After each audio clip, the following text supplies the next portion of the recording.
Hello everybody, welcome to the Redmen TV and your latest edition and extra special Cup Final Oppo preview. My name is Dan Clubb. I'm delighted to be joined by former Newcastle defender Ryan Taylor. How are you, mate? Okay? Yeah, I'm good, thanks mate, yeah. Pleased to be here. Top man, massively appreciate you joining me. Looking forward to it? I was a little bit nervous before Tuesday night, yeah, but now I think with what's gone on in the week, I'm a little bit more apprehensive that Newcastle can get something. Yeah, let's start with that actually, because I think it has sort of balanced it up in a way. I think heading into this week, a lot of sort of the momentum and a lot of the narrative was sort of suggesting Liverpool had the upper hand in almost every aspect. The injuries are piling up, obviously Anthony Gordon's suspension as well was added to the mix, but all of a sudden Newcastle get a decent win Monday night. Liverpool go through a grueling 120 minutes which ultimately ends in defeat. We lose Trent, Canate gets taken off late on as well. It does feel like it has balanced it up a little bit. Yeah, I think with Newcastle's losing the whole left side, really, and that's Liverpool's best side, was always putting the fear anyway into Newcastle and Newcastle fans. But I think now it kind of, I wouldn't say it levels it. Mo Salah's still on the pitch, do you know what I mean? He's always the difference maker. He's the player everyone looks out for. But it doesn't make Liverpool as strong without Trent, like it doesn't make Newcastle as strong without Anthony Gordon. So it's going to be tough for Newcastle, but it gives us more hope as Newcastle fans, and just to try and see and that long-awaited cup basically can at least one come home to St James's after so many years. Yeah, you mentioned along the way, we're touching on it in a moment, but in terms of sort of the psychological impact of a defeat in the manner that it happened to Liverpool, and again Newcastle would have been watching that, of course the fans certainly will sort of bounce off that night thinking a bit more belief really. Do you think that has an impact tangibly, or for the players will it just be a case of business as usual? For the players, yeah, business as usual. Whoever comes in, listen, for any of the teams, they're going to replace them with Premier League quality no matter what. It's just, I wouldn't say that as good or as in form, but you know, it kind of gives Newcastle just a little bit of hope, because it's been a little bit of an inconsistent season this year. Had a really good run in the middle of it, which got them to where they are now, and trying to sneak in the Champions League spots. Yeah. But Newcastle's going to be, the end at Wembley is going to be nuts, honestly. I was there 2 years ago and it was almost like a day out. Now I think it's one of them. We've been there, it's not a day out no more. It's like, let's go and start winning some trophies, especially with the owners. Yeah, that definitely. It definitely feels like it's long overdue, I think it's fair to say, from a Newcastle point of view. Obviously, from a Liverpool perspective, I don't want it to come this weekend, but how much sort of importance do you think is placed on that? Because obviously the fans are dying to see the club lift some silverware. Do you think, again, from an Eddie Howe perspective, it is just, you know, another game on the step to what they want to be, or because it feels like the pressure could almost overwhelm Newcastle? But do you think the experience 2 years ago will stand them in better stead? Yeah, I do. I think it was a great experience 2 years ago. Listen, I'd love to have beat Man United at Wembley. It just wasn't meant to be.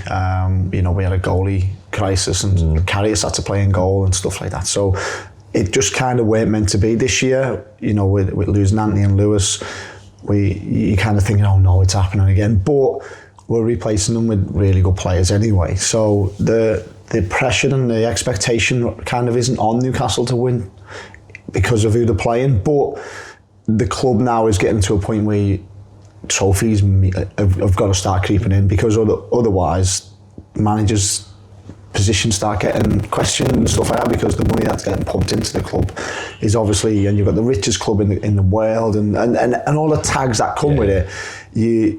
You've got to start delivering. And I think 2 years ago's help now. I think 2 years ago they took over, I can't remember what area in London, and they kind of just sort of basically just went and just had a laugh for 2 days and enjoyed it. Whereas this time, I think they're going to Covent Garden, they'll enjoy themselves, but it's about winning now. Yeah, definitely. Somebody who has been delivering is Alexander Isak, and I think it's obviously really important for Newcastle, the fan base, the club, a bit of silverware, Champions League football as well. But for somebody like Isak, you know, Newcastle will be desperate to keep hold of him, of course they will. He's been so talismanic, he's been so important all season long, really. It does feel as though, again, it's time to start winning stuff, to keep hold of players like that. Otherwise, they're going to start to wonder what's next for them. Yeah, he's not the only one. I mean, Sandro Tonali, Bruno, all these lads are winners, and you've seen on Monday night, you know, how much it just meant to beat West Ham away from home when Bruno's off. He's got his coat over his head, he can't watch the last 2 or 3 minutes. So they want to be winners. This, you know, internationals, I'd imagine they've come to Newcastle, okay, huge club, chance of coming in the Premier League, but they want to play in the best competitions, and the only way you do that is to be successful. And if you're not successful, clubs are waiting there, and they'll have big price tags, but everyone's always got a price, and that's what worries me, that if we don't get European football, especially Champions League, where everyone wants to play, you know, people are going to come knocking on the door. But yeah, like you say, Alexander Isak, for me, he could play in any team in the Premier League. He's that good. I watch him a hell of a lot, and he is that good on his day. And that number 9 is kind of like dying out a little bit, and not many teams have one. So, you know, then there'll be a few sniffing around him, especially if we don't get into European football. Yeah, absolutely. Yeah, I think he's the most complete centre forward out there, to be honest with you, right now, when it comes to form and just what he offers, because his goals, his output is phenomenal, but also his all-round play and everything he can do in terms of bringing people into it. Yeah, he's a sensational player. So often games are won and lost in midfield. It's an old cliche, but it's true. This feels like a real midfield battle, because you mentioned a couple there, Bruno, Tonali, obviously Joe Linton falls into that as well, against Alexis McAllister, Dom Szoboszlai, possibly, you know, Curtis Jones. Who knows what the makeup of that will look like, Ryan Gravenberch at the base of it. This feels like the real sort of fulcrum and real key area to this game, doesn't it? I think whoever can get the better of that battle has a real good chance to win the game. Yeah, I was talking about that the other day to someone, and normally anyway, games are won and lost in midfield, but this is a proper midfield battle. I mean, I was there at Anfield the other week, and Newcastle barely laid a glove on Liverpool and kind of accepted that Anfield's just a different animal. Wembley's not. It's not Liverpool's home. It's not Liverpool's backyard. It kind of evens it out. But they didn't have Joe Linton, and without Joe in the midfield, I've watched games where he's been there and games where he hasn't, and he's a man mountain in midfield. And I'm sure Alexis and Ryan and Dom will all know that Joe Linton's in there rather than Joe Willock. And that's nothing against Joe Willock. He's just a big, massive presence. And that midfield 3 on paper for Newcastle, everyone can say obviously Liverpool's is very good and this, that, the other, but on paper, when you actually analyse these players and what they can do, it's probably on paper just as good as anyone in the Premier League, and I get to watch it, and it's mad because to the start of the season, Sean Longstaff was a mainstay in there and keeping Sandro out because the 3 of them couldn't gel. Now that the 3 of them have actually understood each other's game, it's unbelievable to watch. And you know, we noticed, especially at Anfield, the difference when Joe Linton's not there. And come Wembley now that they're all fit, I'm looking forward to watching it. No, absolutely. I think it's going to be a really sort of important and key, intriguing area to watch, actually. But you're right. I think they've got a real blend of everything you need to be a proper midfield, and it all works. It's gelled now. I think it all works, and it's a real sort of area of concern for me, for Liverpool. I think we need to make sure we win that battle if we're going to have a chance, like I say. One area, I think, a potential weakness or potential area where Newcastle could exploit, we touched on sort of the right-back situation a moment ago. Looks like it's going to be Joel Quansah potentially instead of Trent. Harvey Barnes potentially over there from a Newcastle point of view. Do you think that is somewhere everyone always looks to get at Liverpool's right hand side? It's just natural. But do you think now it's essentially you a right back? It's an out of position centre half. Like that has to be something Eddie Howe's looking at. Yeah, but you know what? Fair play to Jarell. He actually come on and done well the other day. So it's not like he's probably, you know, he's not known to play in that position. He come on and actually surprised me because when I looked at the subs warming up, I'm thinking he's probably one player that won't actually get on the pitch tonight is Joel Quansah, because we just probably won't need him when you just see them warming up in front of you, and then all of a sudden he's on and you're like, and you know what? Fair play to him. He's done really well, but it is an area to exploit. I mean, Harvey is had to be patient this season because Anthony's been in good form.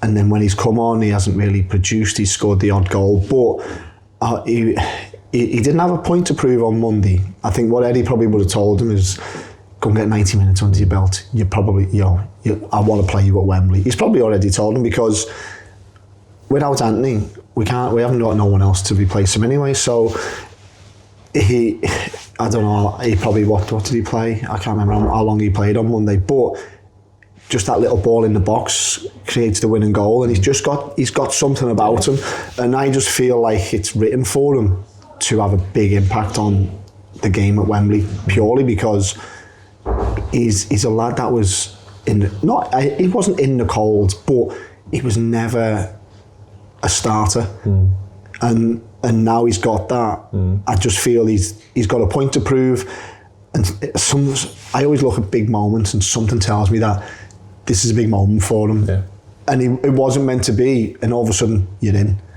And it's just the way it always happens. So the narrative there isn't absolutely, but in terms of, like I say, stylistically, profile-wise, he is like for like for Anthony Gordon. There was some talk about like maybe going Isak over there, we'll try and do something different, or even Joe Linton over there. But I think you're right. I think if you're going to stick to what you do as Eddie Howe with Newcastle, you just go Harvey Barnes. And Quansah dealt brilliantly with Kvaratskhelia in very testing circumstances, I think it's fair to say, midweek. But yeah, this is a slightly different challenge, and you're right. I think Harvey Barnes, we forget how good he was at Leicester. Like, this is the reason Newcastle signed him, paid decent money for him. Like, he's a good player, he really is. A bit of injury trouble, and Anthony Gordon's brilliance as well has kept him quiet. Moving on ever so slightly, you were a bit of a set-piece specialist, a bit of a dead ball specialist. Now, Kieran Trippier is going to be involved in this game more than likely for a right back from Newcastle. That feels like Liverpool conceded a few goals from sort of wide free kicks this season. Trippier, we know how brilliant he is over dead ball, shooting, delivering, whatever. That feels like another area Newcastle might be looking at, because Eddie Howe is quite a good exponent of trying to expose that sort of weakness as well. Yeah, Eddie's he's a proper studier. He'll know everything. If there's a weakness or a slight weakness, Eddie will find it, or he'll try and exploit it, like you say. But Trips again, it wasn't. He was never going to play, and all of a sudden, I spoke to you today in another pod, and this could be his last ever game at Wembley, realistically, because we don't know how long he's going to play for. He obviously doesn't play for England, so it could be his last ever game at Wembley. So he'll want to go out on a bang, and if he can produce something, again, a little bit like the Harvey story, it's two players that we're never looking like playing at Wembley, and the quality that Trips does have, he can produce something. And you just said then, like I just said, Eddie'll find a weakness, and can he exploit it? And Trips has got a right peg that managers only dream of. So yeah, listen, it's going to be a good game, but it won't be I can't see it being a dominant scoreline. You know, Liverpool fans will go there thinking it's going to be 2-3, 4-0, but in the hope, but it ain't going to be like that. It's going to be a hell of a lot closer than it was at Anfield 2 weeks ago. No, I think so as well. I'm definitely expecting that. Just on that, we spoke last week with Carver, actually. He said one of the main and key advantages for Liverpool in terms of heading into this final and the squad is that the fact they're used to doing this, and they're playing big games all the time. The winnings just become natural. We've got Premier League winners in this squad. We've got Champions League winners in this squad. Like, this is just kind of what they do. For a lot of the Newcastle lads, that hasn't quite been the case. How much sort of weight do you put into that going into a game like this? I think, Jesus, that's a lot of experience, isn't it, for Liverpool? They're a club that knows how to win. Basically, they know how to lift trophies, and Newcastle aren't. But it's got to change sometime. It really has, and it's a hard one for me, because you're born a Liverpool fan, and then all of a sudden you play for Newcastle for just under 7 years. 2 kids at Geordies, you get married up in Newcastle, and now I'm an ambassador for the football club. So it's kind of like, everyone keeps asking me, who do you want to win? But I really would just love to see what it would do to Newcastle, because I just think the League Cup means more to Newcastle than it does to Liverpool. And I know it's a domestic trophy, and everyone wants to see your own club lift trophies, but I never thought I'd see the day where I want to see what it would do to the club, to the fans, to the city. It'd actually just kick it off. So going back, Liverpool, they're used to it. Newcastle aren't. So Sunday's going to be tough. Yeah, absolutely. Just last couple now. In terms of Eddie Howe, we've touched on a couple of areas he might look to exploit. Obviously, we know Salah up against probably Livramento at left back is going to be a really key area as well. But in terms of Howe's approach, do you think he changes what he likes to do? Because we've seen PSG in midweek, man for man, all over the pitch, pressing the life, like really intense. And I think Eddie Howe likes that as well. He likes to be aggressive in the press. Do you think that's how he'll approach Wembley? No, purely because you can do that when you've got 52,000 Geordies all on your side. I mean, I was there for the Champions League campaign a couple of years ago, And we beat PSG 4-1, and we pressed the life out of them, and they just didn't know. They couldn't get it. And before you knew it, they were 3-0 down, and the game was done. And you can't do that at Wembley against Liverpool, because you haven't got 52,000 Geordies screaming. But what you will see, you'll see a game plan. And I believe the team that played against West Ham on Monday was an experiment to see if that works and everyone come through it. I think that team that played against West Ham will be the team that goes and plays at Wembley 100%. I can't see anyone on the bench coming in. When I look at the team on paper, I can't see any changes. I just thought Trips might go to left back. That was all. Just to deal with Mo Salah, because he's played there for England. That was in my mind. But I think he'd have tried him against West Ham on Monday there. Had that been the case? But I just feel like, Wembley, you can't go press Liverpool, because Liverpool exploit space so well that you can't be out the cup final in the first half. No. That there can't be a game plan to high press Liverpool, and albeit Paris Saint-Germain coming to Anfield and still high pressing, it's obviously bravery, but the players they've got are unbelievable, and that's why they're in the Champions League. That's it. The word bravery is absolutely right, but also if you can go 1v1 all over the pitch, but again, it's the calibre and the quality of play that you've got to have trust that they can cope with those situations. Absolutely. It's interesting you mentioned, I guess whoever the left back is for Newcastle, their natural side would be the right. So if Salah's cutting inside all the time, they'd be quite comfortable dealing with that. Salah he's not a typical old school winger. He's not going to get you to the byline, deliver crosses all the time, is he? So it's going to be another interesting battle. Finally, prediction. It's tough for me, like I said before, because your heart will always have Liverpool, but then where I am now in life is like, my boys don't even want to go to the Liverpool game anymore, especially if Newcastle are at home. So they're proper black and white, my boys now. So I've got one of them half and half scarves ready, but like I just told you before, I'd just love to see what it would mean, because if it was anything other, and if Liverpool weren't winning the league, which it looks like they're going to, I kind of don't know where I'd be. But now I just want to see what it mean. But I think Harvey Barnes produces something, and it ends. And my gut feeling, it ends 2-1.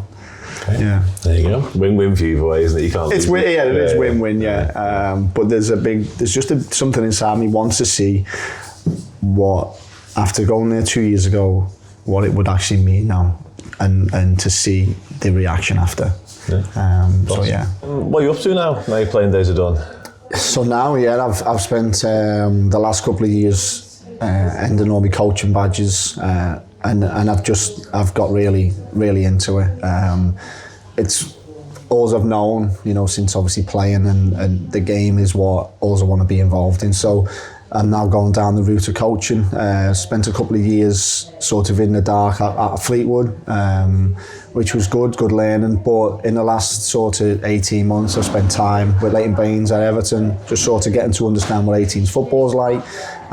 Being with Sean Maloney at Wigan, and then only recently I've been in with Liverpool with the under-18s, and then with Jay spearing with the 21s, which has been good. But now I'm ready to basically evolve, and I want to go my own way now, which is to be in the men's game. I'd love to get back into it where 3 points on a Saturday means a lot, setting up game plans to beat teams, stuff like that. So it really excites me for me to get involved in it. So yeah, that's ultimately where I'm at. I'm ready to step into management now. I love that. Did you enjoy your time with Spio down at the AXA? Loved it, really loved it. I just think the way they do it is unbelievable. I mean, what them kids out there facility-wise is like something I'd never seen before. It was definitely wasn't what I had at Tranmere when I was a kid. But listen, it's 2025 now, and you've got to look after them, and you've got to make them want to stay at the training grounds, and you wouldn't want to leave if you were a player. So you've got the best of both worlds, and listen, Jay's got his own journey as have I, but he's doing really well for himself at the minute also. Absolutely is, yeah. Ryan, top man, thank you for joining me. Everybody else, thanks for watching, thanks for listening. Take it easy. I will see you very soon.